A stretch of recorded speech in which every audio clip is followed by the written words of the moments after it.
How's it going, everyone? Welcome back to the next lecture on the Stratix platform as we integrate that into our OT networks, and the Stratix, of course, by Rockwell Automation. In this lecture, we're going to perform a very dangerous, I would call it, task, which is going to be resetting our switch to factory defaults. And this was intentionally after we have been able to communicate with the switch using the short press mode and connecting via DHCP. The reason being is, of course, as you perform a factory reset, you are erasing all of the settings on that switch. So I wanted to show you how you can see what's currently on the switch, what is configured before or if you decide to do a factory reset. I'm going to show you two ways that you can reset your switch depending on the version and the firmware of your switch. Once again, with the warning that you will be erasing all information and configuration settings on the switch by doing so. And the question as to why you may want to do this: number one, maybe you have misconfigured something to a point that you're unable to communicate with the device.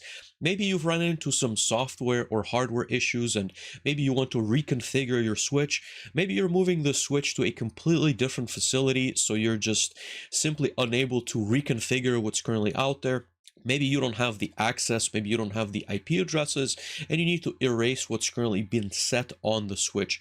So in this case, we're going to go through the process, we're going to reset the switch, and then we're going to connect to it. Hi, my name is Vladimir Romanov. I am the founder of Joltek as well as Solus PLC. With a background in electrical engineering and MBA and over a decade of experience leading projects in manufacturing and industrial automation, I help engineers, managers, and manufacturers make smarter technical and business decisions, modernize their operations, and build stronger careers. If you're serious about manufacturing, automation, and staying ahead in the industry, subscribe and join the community. We are once again looking at the exact same manual as we had in the past, and you will notice that on page 338 out of the 440, there will be a section on how to reset the switch via the Express Setup button. And that is the same button that we've used in the previous lecture, but in this case, we will have two different ways of resetting the switch. So if you are running the earlier version of your iOS, which is basically the firmware on the switch, what you will need to do is you will press and hold the Express Setup button until the setup status indicator flashes alternating green and red during seconds 16 to 20, and then release. If you are running an earlier firmware version, which is what I currently have on the switch, we will upgrade the firmware in a following lecture, but basically we need to follow these steps. Make sure that all the switch is fully powered up. Press and hold the Express Setup button for 10 seconds until the EAP Mod status indicator turns red, and then immediately release the Express Setup button. Important, if you hold the Express Setup button too long, for 20 seconds, the EAP Net and EAP Mod status indicators turn red and the switch begins the power on sequence. If this scenario occurs, power off and restart the switch to return to the factory default settings. So with both of those in mind, let's go through the procedure and see what happens. Alright, so as we turn our attention to the switch, I will be using the same paperclip as before. Number one, you need to be disconnecting all peripherals from your switch before you perform this procedure. Number two, you will notice that I have rebooted the switch, so we're seeing a blinking light on the status as well as the EAP Mod LEDs, just as described in the manual. In my case, I'm going to press, or I'm going to leave this paperclip for just a moment, just to mention that you have two, again, variations of the switch. In my case, I'm going to press for 10 seconds, and I'm expecting the EAP Mod status indicator to turn red. If you have a newer revision of the switch, you will be holding for 16 seconds, in which case the LED should alternate between green and red. At that point, you will be releasing to factory reset. So without any further delay, let's press this in. I'm going to feel a very satisfying click. I'm not sure that the camera is going to pick that up. Let's give it a try. 1, 2, 3, 4, 5, 6, 7, 8, 9, 10. There we go.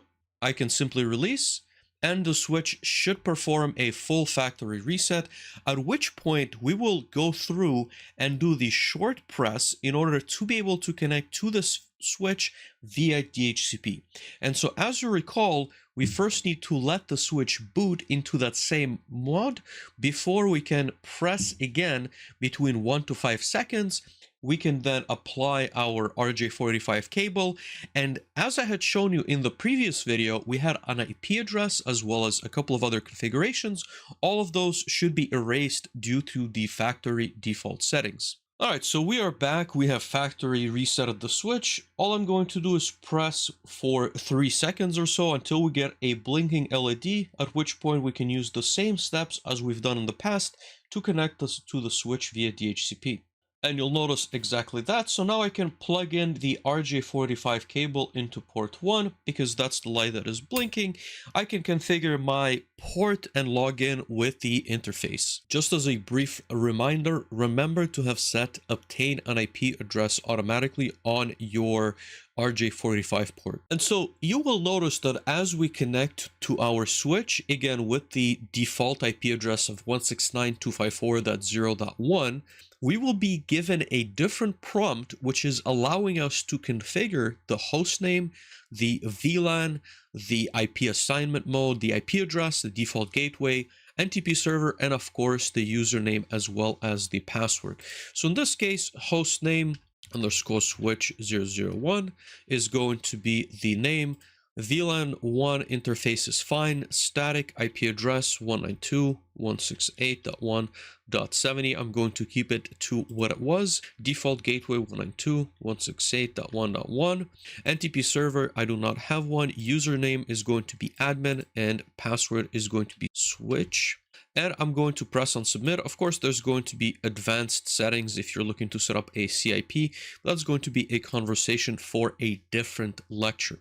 Once I press submit, you will notice that, first of all, we should no longer be able to, let me see if we can still access the switch for now, for the time being, but ultimately we don't have this DHCP address, and as soon as we disconnect from the switch, we should only be able to go and access via the IP address that we have just given it, which is 192.168.1.70, and that is going to be to access your switch interface from when you're doing this field work, and you can access and see, for example, the traffic. You can configure different ports, you can configure the switch itself, not necessarily the devices tied to it. We'll talk about that a little bit later. In this case, it seems to be loading a little bit slow, but let's make sure that we can access it via the new IP address that we have just given it. So what I'm going to do is I'm going to re-bring up this USB adapter. I'm going to navigate down to protocol version 4, and I'm going to give my laptop the IP address of 192.168.1.200. I'm going to give it the same subnet mask as we've discussed. As you can see, it has taken the host name as well as the IP address. The gateway doesn't matter here. Press on OK, press on OK. We will be disconnected from this device manager. Remember that we can no longer see the IP address of 169.254.0.1. I'm going to switch over to the table for just a second, and you will notice a couple of things as well. So as I move the cable from port 1 to port 2, we have now an orange, or I guess a pseudo red light on port number 2. We have a red light also on the out, but in a few seconds, again, I believe it's 20 to 30 seconds, it will recognize the device and give it a green light. So at this point, I would hope that if we switch back to, let's see here, 192.168.1.70, I am able to log in, so perhaps it's not responding to the messages, admin switch. Let's see if we can sign in, and we should be able to see the exact same interface as before. Now, it is possible that for cybersecurity reasons, it has been hidden and not responding to pings, but we should be able to see the configuration and basically all the diagnosis of the switch via the IP address. And as you can see, we are plugged into port 2, which is currently the only device